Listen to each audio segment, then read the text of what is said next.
여러분들은 봄 하면 생각나는 단어가 있으실까요? 보통 새싹, 봄바람, 봄노래 등등 굉장히 파릇파릇하고 산뜻한 그런 예쁨이 가득한 단어들이 떠오르는데요. 그중 단연 첫 번째로 생각나는 단어는 꽃이 아닐까 싶습니다. 자, 그런데 위스키를 이야기할 때 꼭 빠지지 않는 꽃이 있다고 하는데요. 위스키랑 웬 꽃? 이라고 생각하실 수 있겠죠? 오늘의 컨텐츠 위스키 그리고 스코틀랜드의 보랏빛 상징 해덕꽃입니다.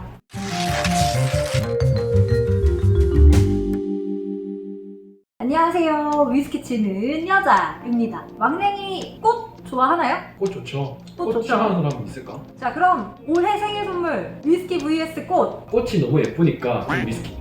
뭐야? 그럼 대표님은요? 위스키지. 그니까.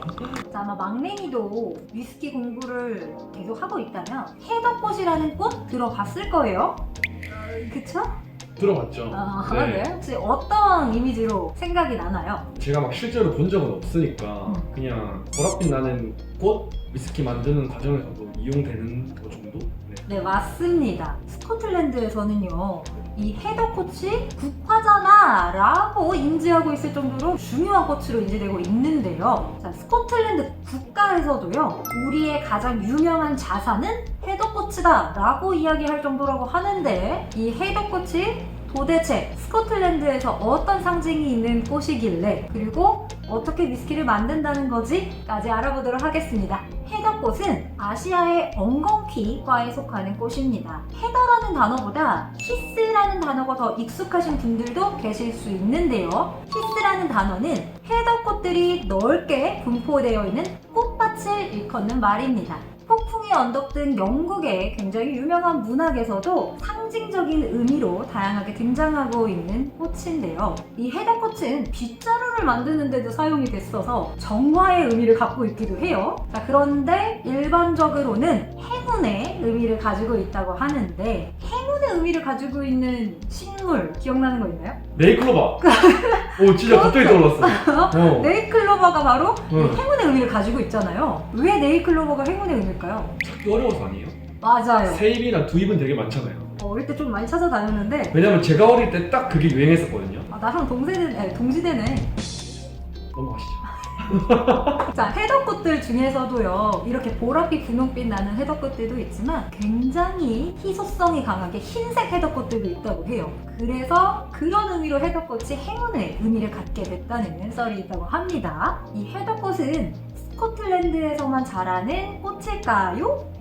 아니겠죠. 네. 그쵸, 설마 아니겠죠. 스코틀랜드에만 있겠어요? 해덕꽃은 기후가 서늘하고 척박한 산성 토양에서 자라는 꽃인데요. 이런 지대는 보통 북유럽, 서유럽 지대에서 많이 분포를 하고 있어서 유럽 등지에서 많이 발견할 수 있는 꽃입니다. 자, 그런데 안 따뜻하고 거친 이 토양에서 자랄 수 있는 식물이 얼마나 될까요? 그러다 보니까 해덕꽃이 있는 꽃밭들은 거의 다른 식물들을 볼 수가 없어서 유독 더 해덕꽃이 많아 보이는 그런 경향도 있다고 합니다. 자, 그런데 다른 유럽 국가에 비해서 이 스코틀랜드가 예전부터 다양한 방식으로 해덕꽃을 사용을 해왔기 때문에 유독 이 스코틀랜드가 해덕꽃이랑 많이 연관지어서 이야기가 되어 왔다고 합니다. 자, 그럼 스코틀랜드는 이 해덕꽃을 어떻게 사용하고 있는 걸까요? 우리나라에서 꿀 하면 생각나는 거 뭐 있을까요? 아카시아 꿀꿀. 맞아요. 아카시아 꿀 굉장히 유명하잖아요. 이 스코틀랜드에서는 해덕꿀이 굉장히 유명하다고 해요. 자, 두 번째는 아로마 테라피나 수면제 등에 사용되는 그런 약물로도 사용된다고 합니다. 그런데 가장 대표적으로 해덕가 사용되고 있는 곳은 어딜까요? 우리 채널에 맞게 위스키 아니겠습니까? 그렇죠. 우린 위스키. 어. 맞습니다. 우리 지난 시간에 스코틀랜드 위스키의 보석 편을 다룬 적이 있었는데 뭐였죠? 비트?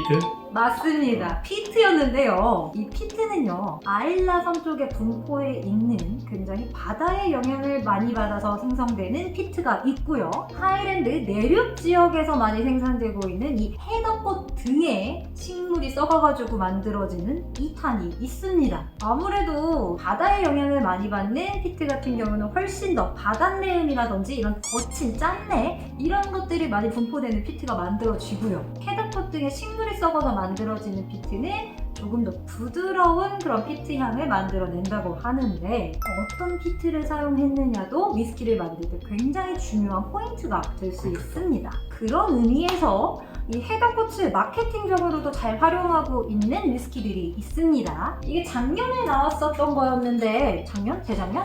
그렇죠. 시간이 왜 이렇게 빠르죠? 언제였는지도 기억이 안 나네? 원래 자. 30대는 30kg로 간다 하잖아요.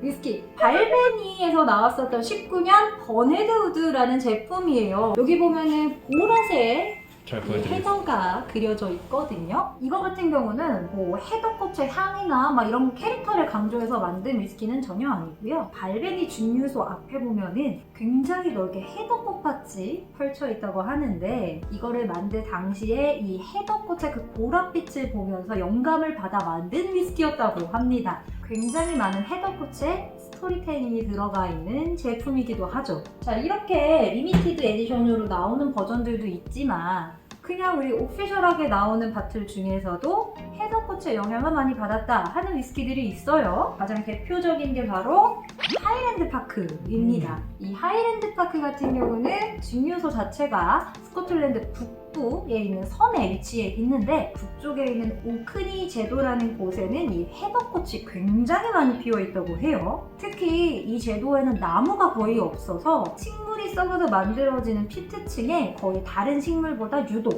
헤더꽃이 굉장히 많이 분포되어 있다라고 뭐 마케팅적으로도 많이 이야기를 하고 있어요. 심지어 이 하이랜드 파크를 검색을 해보시면은 향 표현에 헤더꽃이 써 있어요. 지금부터가 가장 중요하겠죠. 바로 이 헤더꽃 향이 무엇인가? 라는 거 굉장히 궁금해 하실 거예요. 꽃향이니까 뭐 굉장히 화사한 그런 달달한 향이라고 생각하실 수 있는데 전혀 아닙니다. 그리고 꼭 기억해 두셔야 되는 게 이 맛 표현들 중에 헤더 향이 난다 라는 표현도 있지만 헤더 꿀맛이 난다 라는 표현도 굉장히 많이 사용되고 있거든요. 이 헤더 꿀맛이 나는 거랑 헤더 꽃 향이 나는 거랑은 전혀 다른 이야기이겠죠. 사실 헤더 꽃은 따뜻한 기후에서 자라지 않기 때문에 지금 점점 벌써 시들시들해지고 있어요. 막대해줘야 잘 자라는 그런 케이스구나. 그렇죠. 향이 정말 딱 그 향이 나요. 카모마일, 그 캐모마일 티 보면은 굉장히 그 풀향 같은 허브류의 향이 조금 많이 난다라고 해야 될까요?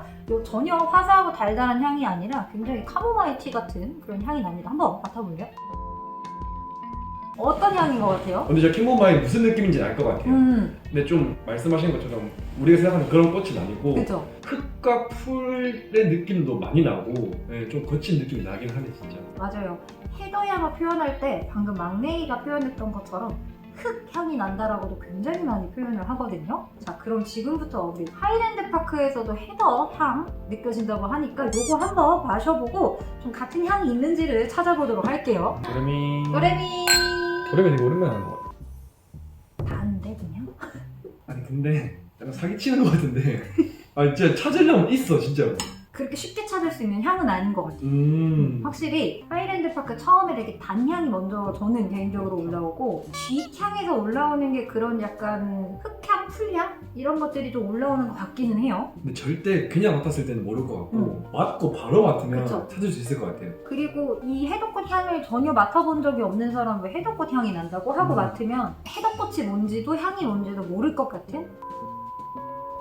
하이랜드 파크가 어느 정도 이제 피트감이 조금 있는 위스키잖아요. 그 어느 정도에서 올라오는 이런 피트함 때문에 조금 그런 흙 같은 느낌도 있다라는 생각이 들기는 하거든요. 그리고 확실한 거는 우리 아일라 쪽에서 느껴지는 피트랑 피트 느낌이 전혀 다르긴 한 것 같아요. 처리가 피트 처리가 그렇게 많이 안 돼 있다라는 거를 감안을 해도 훨씬 부드러운 향인 것 같기는 해요. 근데 피트라고 느낄 수는 있을 것 같아요. 그쵸. 이거 피트다. 피트라고 느낄 수는 있지만 뭔가 좀 더 부드러운 느낌이에요. 훨씬 부드러워.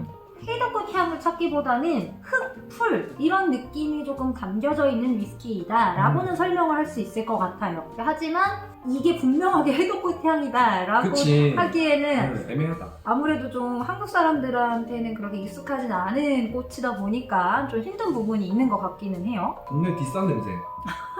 자, 오늘은 이렇게 스코틀랜드의 대표 상징 꽃인 헤더꽃에 대해서 알아봤는데요. 며칠 뒤면 화이트데이잖아요? 물론 꽃이랑 위스키 중에 뭐 받고 싶냐고 물어보신다면 위스키 받고 싶겠지만 연인과 함께 이런 해덕꽃 향이 나는 위스키뿐만이 아니라 이렇게 예쁜 분홍빛 꽃도 함께 선물하면서 시간을 즐겨보시는 거는 어떨까요? 오늘의 컨텐츠 여기까지입니다. 감사합니다.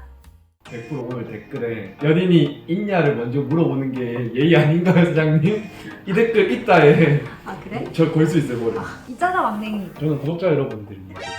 뭐야?